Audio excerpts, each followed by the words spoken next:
बहुत समय पहले की बात है। फारस देश में एक बादशाह हुआ करता था जिसका नाम था शहरयार।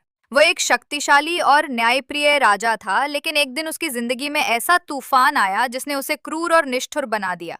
राजा शहरयार की रानी ने उसे धोखा दिया, ये जानकर वो बहुत दुखी और क्रोधित हुआ।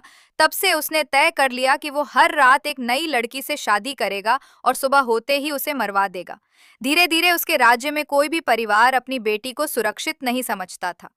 राजा का ये क्रूर नियम कई महीनों तक चलता रहा। प्रजा में भय फैल गया था।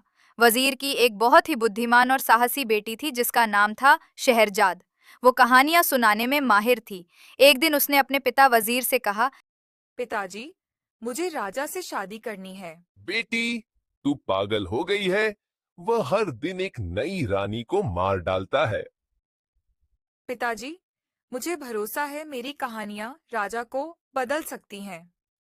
शहरजाद की शादी राजा शहरयार से हो गई। रात को जब वो अपने कक्ष में पहुंची तो उसने राजा से कहा, अगर आप अनुमति दें तो मैं आपको एक कहानी सुनाऊं। सुबह तो इसे मारना ही है। चलो कहानी सुन लेते हैं। बहुत समय पहले की बात है। एक व्यापारी अपने ऊंटों के साथ रेगिस्तान में सफर कर रहा था। लेकिन जैसे ही वह एक नीम के पेड़ के नीचे बैठा, तभी एक दानव वहां आ गया और बोला, हे इंसान, तूने मेरे बेटे को मार डाला। अब तुझे मरना होगा। फिर क्या हुआ? यह मैं आपको कल रात बताऊंगी। अगर मैंने इसे आज मार डाला तो मैं आगे की कहानी नहीं सुन पाऊंगा। और इस तरह उसने शहरजाद को एक और दिन जीने दिया।